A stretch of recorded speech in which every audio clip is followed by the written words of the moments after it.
in real life on a day-to-day basis. You feel incredibly nervous trying to to make friends on your own, and are very good at talking. Oh, and are very good at talking yourself out of going into unfamiliar places or larger social engagements, regardless of how much you may actually want to attend. Meeting new people stresses you out to a high degree, and this is something you wish you could work past. You admit you have a bad habit of flaking on social engagements, even with longtime friends, and are puzzled as to why some days you just can't force yourself to go and see these people that you really do care about. Those that have stuck around long enough to be that close with you understand that this is a thing you sometimes do and have seemed to more or less accept it, even though they chide you for it on occasion. However, you had friends in the past give up trying to. You've had friends in the past give up trying to maintain a friendship with you because of this trait. Taking your social anxiety as a personal slight, or eventually getting tired of trying to track you down all the time. You feel incredibly guilty about this, but are not quite sure how to change. Hold on a second. I'm going to try something with the screen size.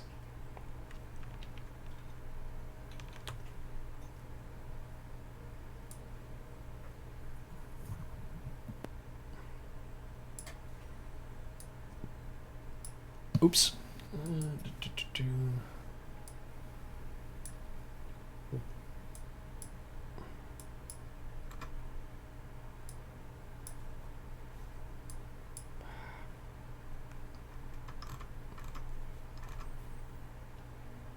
I can't push this thing up.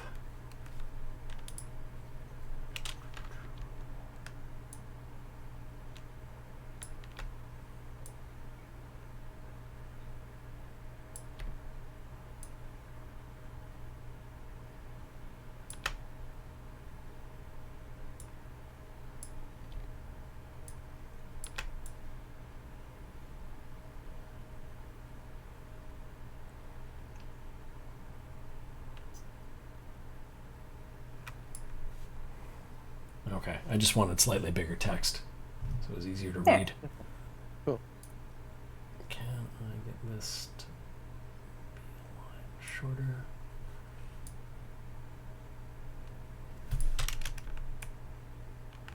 Oops.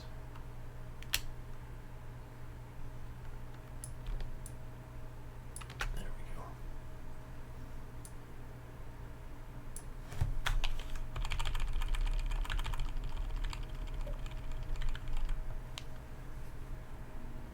Apologies to anyone else who's watching.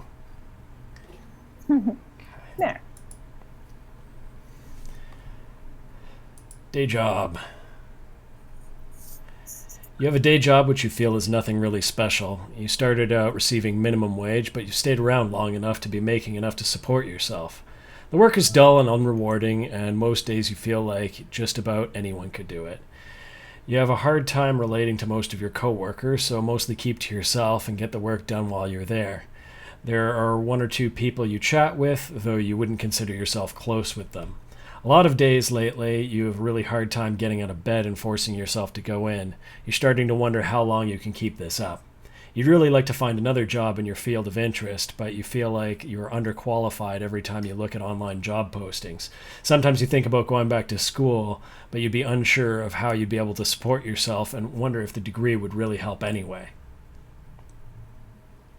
That sounds like a rough situation. All right, parents.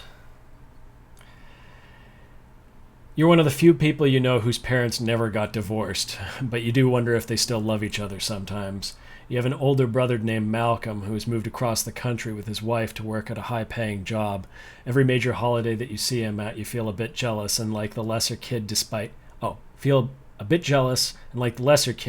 being genuinely happy to see him. You feel very ashamed of these feelings. Your parents genuinely care about you. This often involves inviting you back to your childhood home for dinner, though your mother thinks you never visit quite enough. But you get the impression they don't fully understand you. They want you to succeed and don't know why you haven't gone further in life yet because you're so smart and talented. Anytime you've tried to talk to them about your motivation issues, they tell you that the solution is simply to work harder or want it more. And your father is generally more forgiving of your lack of career path, while your mother seems to think you're too smart to be in the position you're in. You know they love you and they're not bad people, but you really feel like a big disappointment sometimes. Yeah, I think that's like the thing we were talking about earlier in the previous game, the the trend to too much positivity not being helpful. But then it makes them feel disappointed, I guess. Well, it also makes them feel like probably being dismissed. Oh, that's true. Yeah. Yeah. Oh, our first choices. Oh. Oh, I'm going to have to do some scrolling here because this is long. It's an unseasonably warm Wednesday evening. You spent the past several hours at work. The past week or so you found your job motivation flagging more than usual. You've been in a fog practically all day, simply going through the motions without realizing even what you've been doing half the time, and yet time seemed to be moving at half speed. You're so checked out that when your boss approaches you to tell you that it's dead and you can go home early, it barely registers. You walk home, the streets hiss from the recent rainfall. You know that your significant other will be in classes until late, another couple of hours at least. You briefly considered using this serendipitous solitude to catch up on that project that you've been working on haphazardly for the past few months. Let's see what that project is. A while back, you and some of your old friends were out at a bar chatting it up. After liquefying considerably more of your paycheck than was perhaps reasonable and ending up thoroughly in your cups, you open up to the only people you really consider yourself close to and end up launching into a drunken tirade about the meaninglessness of your utterly menial job and ultimately your own existence. Having never really seen you in such a state before, your friends were briefly taken aback by your sudden, uncharacteristic outburst. One of your friends suggested that you might get involved with your hobby on a more regular long-term basis, suggesting that you're spending your time or energy on something that you actually care about might help you to better cope with the shittiness of your 9-to-5. Although you were embarrassed that you let your guard down and you felt self-conscious at seeming to have single-handedly brought the mood down at the table, you convinced yourself on the cab ride home that maybe it would be worth trying out. You began your project some months ago and have miraculously managed to keep it, though your level of motivation and subsequent effort rises and falls considerably. While you were surprised when you started at how good it felt to actually work on something you were passionate about, lately you found it hard to muster the energy to really care about this. I think that's something that I can certainly relate to. I've picked up projects and then gotten distracted with other things. I mean, one of the nice things now, I guess our job is kind of the main project. Yeah, that's true. Kind of brings everything together, that's for sure. Yeah. But yeah, this is a feeling that I think everyone has at some point. Even when they're doing things they really love, there could be distractions. Yep. Sure. All right. And that it was interesting, kind of I guess it was a purposeful design choice to just make it super generic so that it probably hit with everybody, almost like a horoscope. That's true. As soon as you think about the work that awaits you at home, you can feel panic creeping in from the back of your brain unbidden. All you can think about is how incredibly far behind you are, and the amount of work seems nothing less than insurmountable. By the time you arrive at home and change out of your uncomfortable work clothes, the stress is weighing down on you like a heavy wet wool blanket. Your computer seems to be staring at you from your desk. You want to sit down and work, but the mere thought of trying to work sends your stress levels flying. More than anything else, you feel suddenly and absolutely exhausted. Feel a strong desire to simply hide in bed. Do you?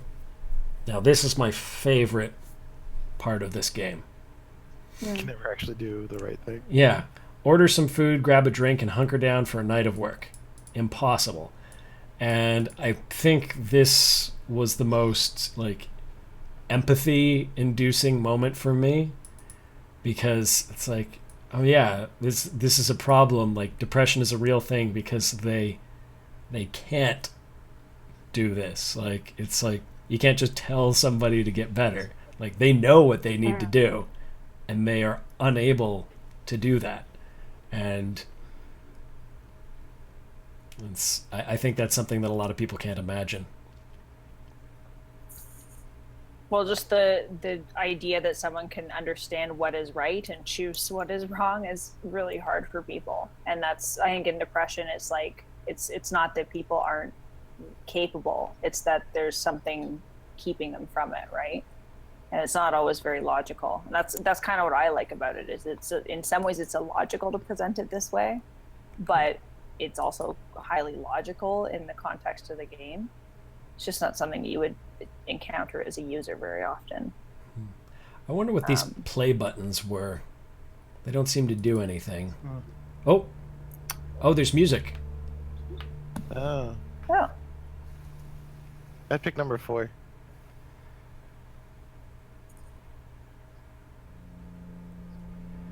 Reluctantly sit down at your desk and try to make yourself do No, something. number 4. I'll usually do number 3 though, if I'm honest. I You're do. tired. I Just go to do. bed. Well, the thing is, you're not actually tired. You're just physically exhausted when you just even think about the task that you need to do. So what I would do is I would reluctantly sit down at my desk and I would try to make myself do something, and then I would probably pull up like Netflix on one screen and then sort of half get some work done for the late night thing, and then it just like it doesn't feel nearly as productive. I don't think I could actually like acknowledge like, oh, I should just go to bed, because I'd probably be more likely to, stay up late trying to do work and Yeah, just but ruin there's no my point. next If you're day. not gonna do any work, you might as well just go to bed. So if you can't do number 1, you should do number 4. And number 4, well, I guess to me, number 4 doesn't mean they're going to sleep. It just means they're going to bed to be stressed and overwhelmed. Oh. They're also going to feel defeated. If it was go to sleep, I'd be like, yeah, that's the best thing. Yeah, if they could. Like start fresh, kind of, right? But that's, yeah. And number 2 and 3 are kind of similar. They're both really just like, let's like try to distract a little bit, right? I think number 2, there's still a chance at powering through. Like sometimes you do pick up the motivation, and sometimes you do get into the flow, and then the tiredness goes away, and then it doesn't turn into the hole that that 3 turns into. True. I think it's a boring choice. I think 4 is a more interesting choice. So you wanted to save everybody in the first For the game, sake and of the game. you're gonna destroy this person. Yeah, we didn't get anyone to kill themselves, and I'm not trying to make. I just want to see what happens when you choose the worst possible choices every time. Okay, so you acknowledge that 4 is not a good choice. Not a good choice. Of course, it's not a good choice. Yeah. But it's a choice worth making. But it's a choice Good that's not enough. going to make. Okay. So what happens if you make this choice? All right. So let's see. So 2 or 4. What do you guys want? Our protagonist is self-destructive, so they choose number 4. Okay. Okay. As much as you like the idea of trying to get work done tonight, the thought of the amount of catching up you have to do instantly freezes you up. The longer you stare at your computer, the higher your stress levels rise until you're on the verge of a full-blown panic attack. Not even wandering into the living room to try to watch TV relaxes you. You soon succumb to the mental and physical exhaustion and crawl into bed, making a point to close your laptop before you turn the light out. You lay in bed for some time feeling disappointed in your own inability to be productive before finally passing out. Oh, did I just get a message? Oh, I'm scrolling it off the top. Yeah, just say don't send me texts, because if I'm reading this and then just tell me in chat. Scrolling it off the top of the screen. Yes. Can't follow it anymore. There, that's better. Passing out. You awake in the morning from a sleep that was far from restful. In fact, it seems impossible, but it's as though you're more tired than when you fell asleep last night. Good job, Mark. As you pick up your phone to shut your alarm off, you see a handful of text messages from Alex that you apparently missed last night. 2 missed calls. Text message. Hey, tried calling when I got out of class, but I guess you're sleeping. Text message. Anyway, I hope you had a good day at work. and I hope you were able to get some stuff done when you got home. I'll talk to you tomorrow, ? I'm out of class early. Text message